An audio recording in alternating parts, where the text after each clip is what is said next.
You're watching the station that works for you. Good Morning Maryland at 9.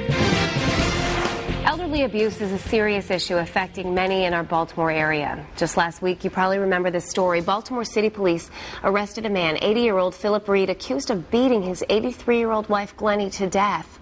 Police say the attack happened at the couple's home in the 1200 block of North Augusta Avenue. That's in West Baltimore. Philip Reed has had a history of violence, including an arrest for battery and intent to injure with a deadly weapon. Police right now are not offering a motive in this, saying that the couple had a history of problems. And it is really such a hideous crime. Hard to imagine how somebody could hurt an elderly person.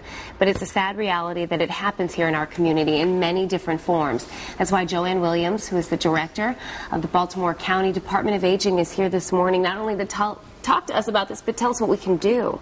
Thanks for coming in. Good morning. My pleasure. This breaks my heart to think that anybody could do this to an elderly person. It's unfortunate. However, it is a very prevalent occurrence that's happening nationwide. We're very proud in Baltimore County to say that we're working together with other county agencies to bring about an awareness of this particular crime, and hopefully encouraging communities and family members to come forward. Let's talk about different forms of abuse, because it can exist in verbal abuse or physical abuse. Right.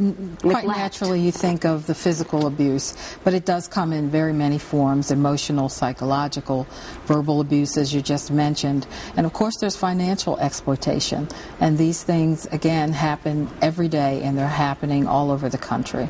I think when we hear of instances like this, we automatically go to a caregiver, which obviously could be the case, but you said a lot of times it's a family member. Over 50% of the instances involve family members, mostly adult children, spouses, of course, as in the case that just happened recently in Baltimore. But it's usually those who are closest to the individual, older adult involved. So it's very, it's a scary thing to think that someone that close to you and responsible for your care and well-being can also be the perpetrator in this particular type of thing. But you said earlier, I want people to know what to look for and that there is help out there. So what do we need to know?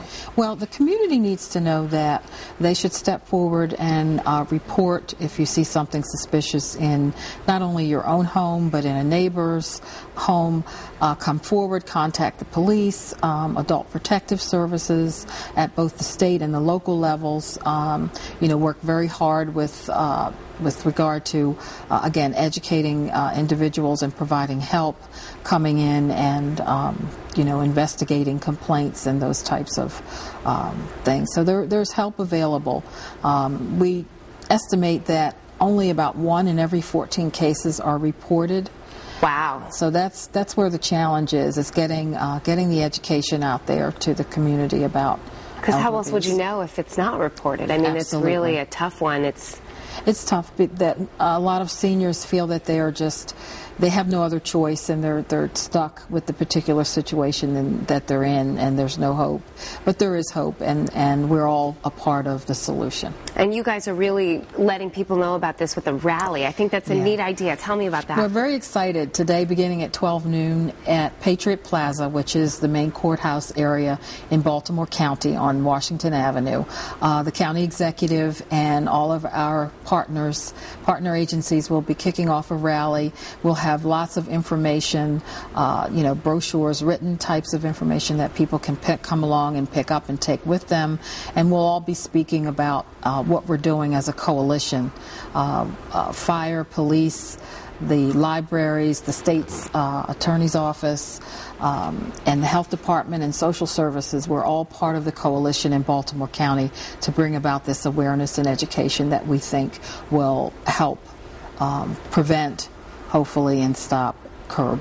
That's great. Abuse. That's great. Well, let's put the information up on the screen. Today at noon, you said? Starting at noon, okay. Patriot Plaza in Towson.